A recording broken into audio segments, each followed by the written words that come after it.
Bonjour tout le monde, bienvenue dans une nouvelle vidéo.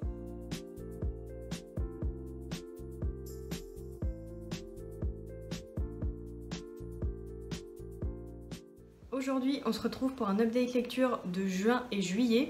Vu que j'en ai pas fait en juin, je rattrape. Et j'en ai quand même pas mal lu, donc on va commencer tout de suite. Je m'empare de mon carnet de lecture pour me souvenir d'un petit peu tout, parce que en juin, pour vous dire, j'ai lu 13 livres. Du coup, romans et graphiques confondus, parce que j'ai fait une semaine spéciale graphique, parce que j'en avais emprunté beaucoup à la bibliothèque. Le premier livre que j'ai lu, c'est La parfaite Tokyoïte de Jun Fujiwara. Je voulais le lire depuis un petit moment, il me faisait de l'œil, enfin je crois dès que je l'ai vu, c'était à sa sortie je crois. Et en fait j'aimais beaucoup déjà la couverture, le titre, ça m'a beaucoup parlé, mais je ne l'ai pas acheté parce que j'attendais... Bon, je sais pas trop ce que j'attendais, mais bon, je me suis dit je vais pas l'acheter maintenant. Et du coup, je l'ai trouvé à la bibliothèque, je l'ai emprunté, je l'ai lu directement et j'ai adoré. Ça a été un très très beau livre pour moi parce que du coup, ici, on suit l'autrice qui est japonaise mais qui vit en France. Et en fait, elle nous relate un peu toutes ses petites habitudes quand elle revient à Tokyo pour se réapproprier la capitale, sa vie japonaise, sa vie tokyoïte. Et en fait, tout ce qu'elle met en place pour se retrouver. Et parce que c'est une ville où elle a vécu une grande partie de sa vie d'enfance, adolescence je crois. Et en fait, elle nous parle un peu de ces petits coins qu'elle aime. Et vraiment, ça fait un peu comme un guide de voyage. Bon, si ça bouge, c'est Peterson qui est en haut comme d'habitude. Et qui là est en train de faire des bêtises. Pour changer. Et bref, c'est un livre que j'ai énormément aimé, ça m'a donné encore plus envie d'aller au Japon comme à chaque fois. C'est un livre que j'ai envie d'avoir dans ma bibliothèque parce que je sais très bien que je vais avoir envie de le relire ou même de le feuilleter et bref, j'ai très envie de l'avoir tout simplement. Il y a 3 livres dont je ne vais pas vous parler tout simplement parce qu'ils vont faire l'objet d'un vlog avec Marion de la chaîne Snowza et il faut juste qu'on le monte toutes les deux pour qu'on puisse vous le sortir. J'espère pouvoir le monter en septembre, enfin pour qu'il sorte en septembre, il faudra juste qu'on se cale la date avec Marion. Mais du coup, je vais les passer sous silence pour que vous ayez un petit peu la surprise dans ce vlog. Après ça, j'ai lu une BD qui s'appelle Le jour où on a inventé les noms de famille de Anaïg Plassard et Mélanie Allag. C'est 2 françaises, je sais pas qui a fait le scénario, qui a fait les dessins, je m'en souviens plus. C'est un graphique qui va parler de noms de famille, mais qui va aussi parler de deuil, de harcèlement et d'acceptation. Dans cette histoire, on va suivre un petit garçon, enfin c'est que des animaux, mais du coup c'est des animaux personnifiés, je sais plus quel est le terme pour cette pratique. Je suis désolée si on entend un peu la tronçonneuse, mais en fait j'ai pas d'autre moment pour filmer. Là c'est vraiment aujourd'hui ou pas de vidéo dimanche, donc je suis désolée. J'espère qu'on l'entendra pas trop. Je vais essayer de parler un petit peu plus fort. J'ai pas grand chose à dire sur cette BD, mis à part le fait que j'ai trouvé que c'était bien fait, mais après ça reste des BD qui sont assez courtes, donc j'ai un peu du mal à rentrer dedans quand c'est comme ça, mais après ça c'est juste mon opinion personnelle. Mais en gros, ici du coup, je crois que je vous ai même pas fait le résumé, oh là là. On va suivre du coup ce petit garçon et on va suivre aussi un arrêté du roi qui va vouloir que tout le monde se trouve un nom de famille parce qu'il n'y en a pas encore. Et du coup ça va être un peu la question de qu'est-ce qu'on choisit. Est-ce que c'est en fonction d'un qualificatif? Est-ce que on fait en fonction de leur métier? Enfin bref, vous comprenez l'idée. Et ce petit garçon, il a une particularité qui fait que il a envie de choisir son nom de famille lui-même et pas que ce soit son papa. Bref, je vous laisserai lire ça si ça vous intéresse. J'ai beaucoup aimé à la fin quand il y a eu un dossier sur vraiment les noms de famille, comment c'est arrivé, etc. Parce que c'est pas arrivé d'un arrêté d'un roi. Il y a tout un dossier en collaboration avec un généalogiste et du coup c'était vraiment très intéressant. Et à la fin il y a les 10 noms de famille les plus répandus en France. Et bon, évidemment il n'y a pas le mien puisque le mien est portugais, donc il est forcément pas dedans. C'est une petite BD que j'ai bien aimée mais qui va pas rester dans ma mémoire indéfinie. Ensuite j'ai continué une saga, il s'agit de Anne de Green Gables de Lucy Maud Montgomery et ici c'est La Vallée Arc-en-Ciel, c'est le tome 7. Et comme d'habitude c'est toujours aussi doudou, j'aime toujours autant déjà l'objet livre, je le trouve toujours autant beau et Et enfin, juste regardez quoi, il n'y a pas photo, il est magnifique. Et j'aime toujours autant l'histoire, malgré le fait que c'est pas du tout mon préféré. Parce que moi, vraiment, le personnage que j'aime dedans, c'est Anne. Et ici, elle est vraiment au second plan. On laisse la place à ses enfants et à d'autres enfants du village où ils sont partis s'installer. Et on fait plus référence à Anne en l'appelant Anne. On l'appelle par son nom de famille et ça me brise le cœur qu'on ait juste Anne, pas Anne la petite fille, mais Anne la maman et la femme. Bref, c'est intéressant, mais en même temps, c'est... Je sais pas, moi je suis très nostalgique, donc quand j'aime un personnage, j'aime le suivre longtemps, si c'est une saga, donc là, elle est toujours là, mais c'est pas pareil. Bref, ça reste quand même un très bon roman et une très bonne suite de saga, et Lucy Maud Montgomery met toujours autant de magie et de féerie dans ce récit, et Anne a réussi un petit peu à insuffler ce côté où il faut toujours voir un peu la magie des choses et la féerie des choses à ses enfants, donc ça, on le garde encore, mais ça reste pas pareil. Il me reste plus que celui-ci à lire et les Chroniques d'Avonlea que je n'ai pas encore en ma possession. Les Chroniques d'Avonlea, ça suit pas du tout Anne, ça suit vraiment genre les Chroniques d'Avonlea. Voilà. mais bon, en tout cas, celui-ci était vraiment sympa. J'ai quand même passé un très très bon moment parce que c'est toujours aussi chou. Il y a toujours des choses qui sont abordées qui paraissent énormes dans les yeux d'un enfant et quand tu le lis dans des yeux d'adulte, ça paraît un peu plus futile, mais ça reste une grande aventure quand t'es enfant. Bref, c'est peut-être pas bien, j'en parle peut-être pas bien, mais si vous n'avez pas encore lu Lucy Maud Montgomery et d'autant plus Anne de Green Gables, je vais quand même réussir à le dire correctement, lisez-le et lisez-le chez Monsieur Toussaint l'ouverture, vous aurez des magnifiques objets livres, voilà, en plus en hardback à 17,50 €, ce qui est très peu comparé à d'autres maisons d'édition. Ensuite, j'ai lu une petite relique de ma pile à lire, Le Gardien des choses perdues de Ruth Hogan. J'avais commencé à le lire une fois, j'avais lu une centaine de pages, mais j'étais pas du tout impliquée. Bref, je l'ai vraiment pas lu au bon moment et du coup j'ai préféré arrêter ma lecture plutôt que de me forcer et de pas apprécier. Ici on va suivre Laura qui était l'assistante de Anthony Perdue, qui était un collectionneur d'objets perdus et qui a passé toute sa vie à les collectionner et à rechercher les propriétaires de ces objets. Et du coup il va décéder et il va léguer toute sa maison et tous ses objets et cette quête à Laura, son assistante, pour qu'elle puisse un peu redémarrer sa vie et qu'elle continue son œuvre qu'il avait toujours voulu faire pendant qu'il était en vie. Et en fait sur le papier ça me disait de ouf, j'adore ce genre de choses, les petits papiers, les petits objets perdus, et en fait toute cette quête me disait vraiment bien et sur le moment j'ai passé un très très bon moment d'ailleurs. Et c'était vraiment trop cool de le lire et j'ai tourné les pages assez rapidement. Il fait 350 pages donc il se lit assez vite. Mais en définitive, 2 mois après, il m'a pas laissé une marque plus que ça. J'en parle vraiment comme s'il m'avait pas plu, alors que c'est complètement faux. J'ai vraiment bien aimé passer un moment avec. C'est juste que le souvenir que j'en ai est vraiment pas très fort dans ma mémoire. Mais j'ai quand même le souvenir d'avoir passé un très bon moment. J'ai juste trouvé la fin un petit peu résolue à la va-vite. Il y a des facilités scénaristiques qui étaient vraiment très grosses et ça a un peu aussi atténué mon plaisir de lecture parce que je l'ai vu arriver et j'ai trouvé ça un petit peu grossier dans la manière de faire.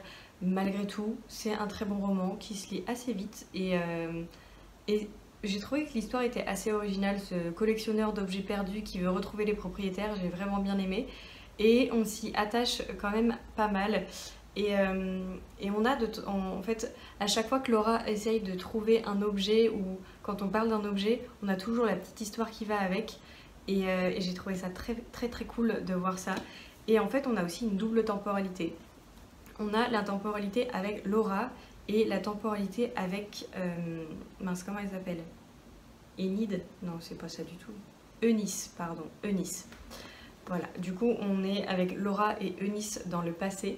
Et j'ai bien aimé comprendre le lien qu'elles avaient toutes les deux et pourquoi on avait ces deux personnages-là. Et vu que c'est un roman dont on entend assez peu parler, j'avais quand même envie de vous le présenter. Ensuite, j'ai lu The Agency for Scandal de Laura Wood aux éditions PKJ, au Pocket Jeunesse, qui m'a été envoyé en service presse et je l'ai lu dès que je l'ai reçu parce que j'avais très envie de le lire. Il me faisait déjà énormément envie en anglais. J'en avais entendu parler sur le podcast de Le Thé Livresque de Lola, Eline et Sarah, voilà. Et en gros, ici, on va suivre Izzy Stanhope à Londres en 1897. Et en fait, sa famille a une situation financière désastreuse suite à la mort de son père parce qu'il avait très mal placé son argent. Et vu qu'elle veut faire bonne figure face à la société, face à sa mère qui ne sait absolument rien de leur situation financière et son petit frère non plus, elle essaie par tous les moyens de garder la face. Et elle va se faire engager par la Volière, qui est une agence secrète dont la spécialité est de faire chuter les hommes puissants et sans scrupules. En fait, elles sont en train d'enquêter sur un aristocrate qui est dans des choses un petit peu louches et on va suivre un petit peu toute cette enquête et j'ai vraiment bien aimé. Ça, c'est lu tout seul. C'est pas le livre de l'année, honnêtement. Je sais qu'il y a un deuxième tome qui est déjà sorti en anglais qui va, j'imagine, paraître en français aussi chez Pocket Jeunesse. Je sais pas si je le lirai parce que je trouve que celui-ci se suffit à lui-même. Si j'ai l'occasion de l'avoir, je le lirai avec plaisir, mais c'est clairement pas ma priorité. Après, c'est des livres que j'aime bien lire quand j'ai envie de lire quelque chose d'assez prenant et qui se lit tout seul parce que ça fonctionne très bien. Un peu comme les Cozy Mystery que j'avais reçus. J'avais reçu Enquête et Charleston de Mélanie Bantini. C'est aussi un petit Cozy Mystery que j'avais bien aimé parce qu'il se dévore. Bref, c'est un roman qui se lit très vite et il est très bien pour la plage d'ailleurs. Je me dis que c'est vraiment un petit livre qui se dévore et j'imagine les romans de plage comme des livres qui se dévorent, donc celui-ci est très bien pour ça. Ensuite, j'ai lu Tokyo Crush de Vanessa Montalbano, qui est dans la même maison d'édition, enfin dans la même collection que La Parfaite Tokyoïte. Du coup, c'est les éditions Les Arènes et la collection, je ne sais plus comment elle s'appelle, mais ici on va suivre du coup Vanessa Montalbano qui elle aussi vit à Tokyo, enfin non, pas elle aussi du coup, mais elle vit à Tokyo depuis de nombreuses années. En fait, elle va nous parler du dating au Japon et de son expérience et de un peu toutes les différences qu'il y a entre la drague à la japonaise, la drague à la française et un peu vraiment toutes ces différences, tous les concepts qu'il n'y a pas forcément en France, qu'il y a au Japon et inversement, et la façon dont les femmes françaises sont perçues par les Japonais. Et j'ai trouvé que c'était sympa, vraiment c'était juste le mot, c'était sympa. J'ai bien aimé globalement, mais je vais vous lire ce que j'ai écrit parce que je trouve que c'est bien résumé puisque c'est mon avis également. J'ai écrit: j'ai moins aimé par rapport à La Parfaite Tokyoïte, même si c'était sympa, j'avais l'impression que l'autrice se racontait beaucoup et essayait de faire des généralités. Néanmoins, j'ai apprécié découvrir comment elle avait été perçue et la différence en termes de communication, surtout parce que vraiment ça, la communication c'est un vrai délire et c'était quand même très intéressant de voir à quel point la communication change entre le Japon et la France. C'est normal, hein, c'est des différences culturelles, mais c'était assez flagrant dans le dating. Et bref, si jamais ça vous intéresse, lisez-le, c'est vraiment 200 pages, ça se lit très vite. Et c'est quand même assez intéressant de savoir un petit peu ces différences. J'ai lu Berserk de Kentaro Miura, j'ai lu que le premier tome. Tout simplement parce que même si j'ai bien aimé, j'ai trouvé que les dessins étaient un peu fouillis. En tout cas pour moi, j'avais du mal à identifier un petit peu tout ce qui se passait. Donc je savais pertinemment que j'allais moins apprécier que si je regardais l'animé. Et ben, c'est ce que j'ai fait par la suite. Du coup j'ai regardé celui qui est disponible sur Netflix. C'est celui de 1900... Non, je sais plus s'il est des années 90 ou 2000. Bref, en tout cas... c'est celui-ci que j'ai regardé, j'ai vraiment énormément aimé, mon copain était trop content que je regarde parce que lui il a vraiment adoré, c'est l'un de ses animés préférés, si ce n'est son préféré, je saurais pas trop vous dire, mais en tout cas au final il l'a regardé avec moi, il l'a re-regardé, je crois que ça faisait la 3e ou 4e fois qu'il regardait Berserk, et il a pas été avec moi pour les 2 derniers épisodes, et il aurait trop voulu pour avoir ma réaction, et je comprends parce que...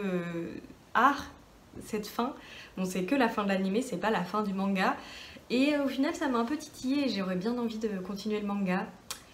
Bref, je suis encore indécise sur ce sujet. Si vous n'avez pas lu Berserk, déjà Bon, j'allais dire lisez-le. Lisez-le si vous avez plus de 18 ans, parce que il y a quand même des scènes de combat, des scènes de sexe, de violence, de sang, enfin bref.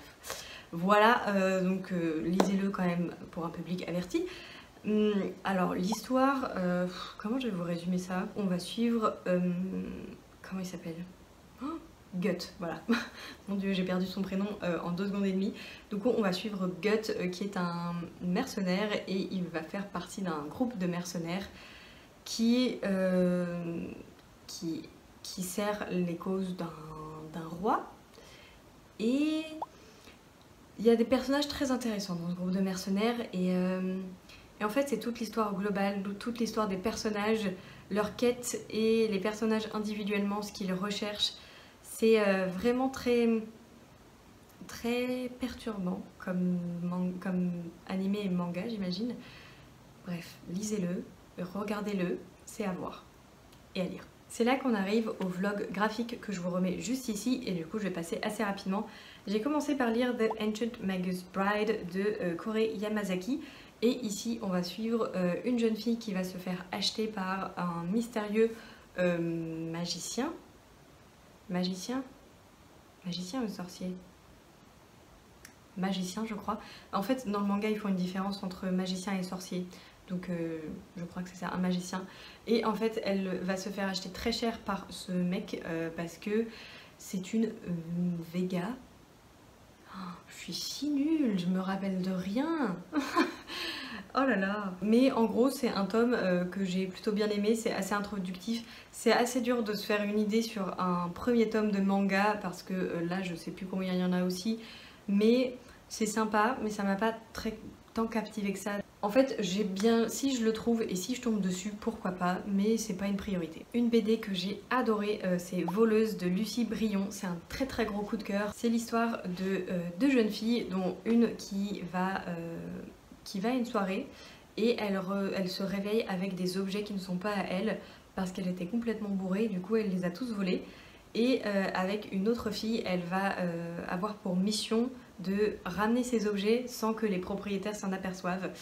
Et c'est une petite histoire très mimi, j'ai adoré les dessins, c'est une histoire d'amour entre aussi 2 femmes.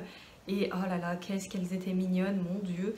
J'ai adoré, vraiment c'est un style graphique que j'aime beaucoup. J'ai eu un gros coup de cœur pour cette BD parce que vraiment j'ai beaucoup aimé l'histoire qui était assez simple dans le plot qui est assez, enfin, le plot est assez simple mais j'ai trouvé ça tellement mignon, ça m'a fait beaucoup de baume au cœur, j'ai adoré et encore une fois je le veux dans ma bibliothèque. Ensuite j'ai lu La baie de l'Aquicorne de Katie O'Neill, c'est l'autrice du Cercle du Dragonté que j'avais lu l'année dernière mais que bon, j'ai pas continué. Et ici les thématiques elles sont assez chouettes, on parle d'une petite fille qui va revenir sur l'île de sa tante parce qu'il y a une tempête et du coup avec son père ils vont venir aider. C'est un village de pêcheurs et en fait suite à ces tempêtes on va découvrir que le village a trop pêché par rapport à la capacité de la baie et que ça se répercute aussi sur le monde sous-marin. Et c'est une BD du coup qui parle d'écologie et également un petit peu de deuil. Donc c'est une BD assez sympa si vous voulez introduire le sujet à des enfants. Parce que déjà la BD est magnifique, vraiment les dessins, les couleurs, enfin c'est comme le Cercle du Dragonté, c'est très très très beau, moi j'adore. Et après c'est pareil, ça reste une BD et moi j'ai du mal à rentrer dedans quand c'est des formats très très courts, mais ça reste une très bonne BD, une bonne introduction à ces sujets-là, donc voilà, lisez-la rien que pour la beauté de la chose. Et encore une magnifique BD, un magnifique roman graphique, c'est Le Jardin Paris de Gaëlle Genillet. Et là aussi ça a été un très très gros coup de cœur. Là c'est vraiment l'univers graphique qui est incroyable, qui me parle énormément. Alors l'histoire, on va y suivre un garçon qui s'appelle Rose, qui vit dans un cabaret parce que sa mère est gérante d'un cabaret. Et du coup il vit avec toutes les femmes qui bossent aussi dans ce cabaret là. Elles ont toutes des noms de fleurs et le cabaret s'appelle Le Jardin. Et elles ont toutes des performances et Rose va commencer à performer sur scène et il va avoir un succès phénoménal et vraiment on le suit lui. Et on a qu'est-ce que j'essayais de dire? Je sais plus. Déjà l'univers du cabaret c'est quelque chose que j'aime beaucoup, je trouve que graphiquement c'est magnifique et là d'autant plus. Et vraiment, les dessins, la composition de certaines planches est magnifique. Les scènes de danse sont particulièrement belles. Je vous en montre dans le vlog si jamais vous voulez aller voir un peu les dessins. Je vous montre un peu à chaque fois à quoi ça ressemble. Et vraiment, c'est incroyable. J'ai adoré. Il y a un peu ce côté... c'est art nouveau. En tout cas, c'est vraiment un univers que je trouve magnifique. J'adore. J'adore les vitraux, les choses comme ça. Et tout ça me rappelle... Enfin, tout est dans la BD. Et ah là là, qu'est-ce que c'est beau, qu'est-ce que c'est beau et qu'est-ce que c'est bien. Parce qu'on parle aussi un petit peu de genre. Parce que Rose a des traits un peu féminins et parfois il aime mettre des robes. Et en fait on le suit avec un monsieur qui aime beaucoup ses performances et il tisse un peu une amitié. Et parfois, vu qu'il s'habille en robe, on le genre au féminin. Et on a un passage dans la BD où ils sont en voiture tous les deux avec cet homme-là, je me souviens plus comment il s'appelle, mais ils partent pour aller au restaurant et il lui demande comment il doit le genrer. Et du coup, il lui répond que elle, pour ce soir, ça sera bien. Et j'ai trouvé ce petit passage très mignon. Et dans l'ensemble, vraiment, c'est... rien que pour les planches, je la veux dans ma bibliothèque, juste pour les regarder. Oh, c'est tellement beau. C'est tellement beau, lisez cette BD. Ensuite, on va passer aux lectures de juillet et j'en ai pas énormément lu. J'ai lu que 4 romans, enfin non, 3 romans et un graphique, mais j'ai été malade donc bon, en fait j'ai eu l'impression de pas beaucoup lire, mais les mois précédents, il y a parfois où j'ai lu que 5 livres parce que ça reste beaucoup pour plein de gens. Mais bref, dans mon ressenti, j'ai l'impression de ne pas avoir beaucoup lu en juillet alors que c'est faux. J'ai commencé par lire La promesse du dragon de Elisabeth Lim, qui est la suite et fin de Six couronnes écarlates que j'avais lu l'année dernière. Et bah, je suis un peu déçue. Honnêtement, je m'attendais à aller dans le royaume des dragons pour aller chercher quelque chose. Et au final, je trouve que... bah, c'est assez anecdotique, on la suit dans le royaume des dragons à quoi même pas un tiers du roman, et après elle trouve ce qu'elle a à trouver et elle s'en va et on va voir d'autres choses. J'ai bien aimé retrouver le personnage de Shiori, c'était cool. J'en ai parlé avec Mélanie du conte de voyage de Fumiko et elle me disait mais en fait la promesse du dragon, on n'a même pas la réponse. Et j'étais ah mais oui c'est vrai, c'est quoi cette promesse de dragon? Parce que, ok, on parle de dragon, etc., mais on n'a pas ce truc-là dans la promesse du dragon. Qu'est-ce que c'est? Parce que Six couronnes écarlates, on sait ce que c'est, ça a un lien avec l'histoire, et là, la promesse du dragon, bah, j'ai pas trop compris, parce que bon, c'est pas du tout un problème de traduction, puisque c'est The Dragon Promises. C'est pas du tout un problème de traduction, puisque c'est littéralement la traduction du titre anglais.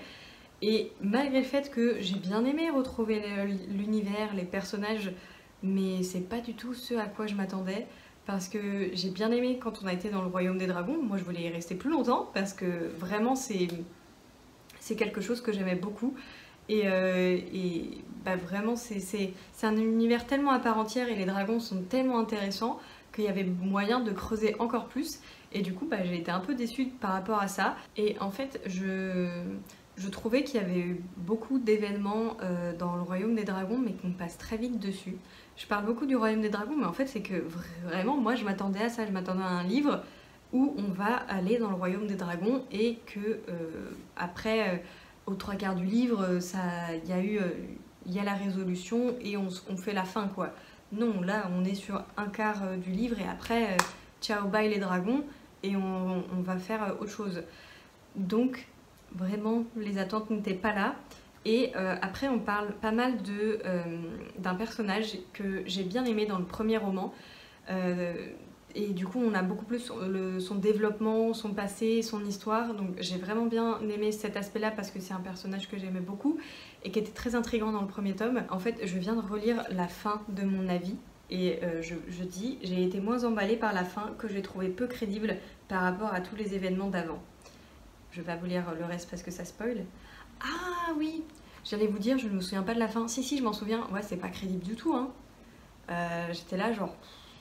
j'ai été quand même très déçue. À chaud, je trouvais que ça allait, que j'étais pas si déçue que ça. À froid, je suis très déçue. Donc, en vrai, lisez le premier tome. Il est très très chouette. Et même s'il y a un petit cliffhanger à la fin et qu'on veut découvrir ce qui se passe dans le royaume des dragons, lisez que le premier tome, ça ira très bien. Ensuite, j'ai lu le tome 12 des Carnets de l'apothicaire qui a été fait par Neko Kogare et Itsuki Nanao. Je ne sais plus qui a fait les dessins et le scénario, ça voulait dire scénario. Bref, c'est un manga que j'aime toujours autant. J'ai bien aimé la relation entre Mao Mao et Jinchi. Dans ce tome-là, elle est particulièrement drôle et ça avance, c'est cool. Et vraiment, j'ai très hâte du tome 13 et dont je vous parlerai brièvement puisque là, ça suit son cours. Il est déjà sorti, le tome 13, mais pour l'instant, il n'est pas encore à la bibliothèque, donc je vais attendre pour me le procurer. Et le dernier livre de cette update, parce que j'en ai lu un dernier en juillet, mais je ne vais pas vous en parler parce qu'il fera l'objet de la vidéo avec Marion. Je termine cette vidéo avec le dernier quart avant l'aurore de Aurélie Lauré, qui est un édition Hurlevent. Et j'étais tellement heureuse de relire des éditions Hurlevent, ça faisait longtemps, puisque le dernier que j'avais lu c'était celui-ci là, Les Fêlures de Wakefield Manor, je crois. Et c'était en novembre ou décembre de l'année dernière. J'avais fait une grosse commande de 4 romans, je vous l'avais montré dans mon book haul, que je vous remets juste là. Et en fait j'avais reçu avec le marque-page correspondant, que je tiens à l'envers bien sûr, qui reprend le dos du livre. Et j'avais reçu l'illustration qui est la carte qu'on retrouve au début du roman, qui est du coup la carte du monde, et on voit en fait le chemin du bateau. Parce que ici, on est en Angleterre en 1865 avec Oscar Tellan qui vient de perdre sa maman et il a 17 ans. Et en fait, sa mère lui révèle qui est son père puisqu'il ne l'a jamais connu. Son père est un capitaine et c'est le capitaine du Triomphant, il s'appelle Dimitri Nabokov. Et la dernière volonté de sa mère, c'est qu'il apprenne à connaître son père. Et en fait, Dimitri ne savait pas qu'il avait un fils, donc la mère d'Oscar lui apprend. Et en fait, Oscar va embarquer à bord du Triomphant pour aller jusqu'en Inde. Et on va découvrir un peu du mystère, du lien entre un père, son fils. Il y a beaucoup de liens et de relations différentes qui sont développées. Il y a des relations amicales, des relations amoureuses, des relations filiales. Et c'est des relations qui sont toutes très fortes et très importantes. Et j'ai trouvé que c'était très bien mené dans son exécution des relations et de toute la complexité qu'on peut avoir par rapport à ça. Et c'est vraiment un roman que j'ai lu très bon moment parce que j'avais très envie de lire quelque chose qui se passait sur un bateau. Ça a été un véritable coup de cœur pour son ambiance et surtout le moment où je l'ai lu, parce que c'est vraiment ce qui me correspondait à ce moment-là et c'était pile ce que j'avais envie de lire. Et je l'ai lu très rapidement. Il fait 350 pages, je crois. Ah non, pardon, 416, 417 pages. Mais il se lit assez vite.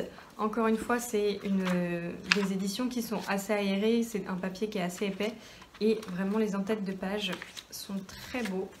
J'aime beaucoup. Voilà. Je trouve que c'est un très beau titre, Le dernier quart avant l'aurore. Je trouve que ça sonne très bien. En même temps, je trouve que le mot aurore est très beau. Ça fait partie des mots que j'aime beaucoup dans la langue française. Voilà, je fais des petites fixettes sur les mots de temps en temps et aurore en fait partie. Voilà. Je pense que je vais vous lire ce que j'ai écrit dans mon carnet de lecture parce que ça résume parfaitement bien ma pensée et ce sera moins fouillis que si moi j'essaie de vous le dire. J'ai été hyper heureuse de découvrir cette histoire. J'avais très envie de lire un roman d'aventure sur un bateau, donc j'ai été servie. Vraiment en ce moment, les bateaux, les histoires d'aventure et de pirates, c'est ma came depuis Steam Sailors.